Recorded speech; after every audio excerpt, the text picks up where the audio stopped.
আসসালামু আলাইকুম। ভালো আছেন নিশ্চয়ই সবাই। সামিয়া অ্যান্ড সারার পক্ষ থেকে আজকে একটি নতুন ভিডিও দেখার জন্য আপনাদের সবাইকে আমন্ত্রণ রইল। আজকে আমি রান্না করব ইলিশ পোলাও। খুবই সাধারণভাবে ঘরে থাকা মশলা দিয়ে আমি কিভাবে খুব সহজেই ইলিশ পোলাওটা রান্না করি তা আজকে আপনাদের সাথে শেয়ার করব।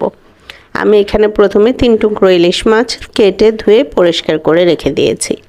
আর এখন এখানে পোলাওর জন্য চালটা রেডি করে নেব। এখানে আমি 2 কাপ চাল নিয়েছি। 2 কাপ চাল প্রায় 300 গ্রাম। পরে আমার মনে হলো যে না, 2 কাপ চাল একটু কম হয়ে যাচ্ছে, আমি তাই আরও 100 গ্রাম চাল এর সাথে অ্যাড করে দিলাম। মোট 3 কাপ চাল নিয়ে আমি চালটাকে খুব ভালো করে ধুয়ে পরিষ্কার করে পানি ঝরাতে রেখে দিয়েছি।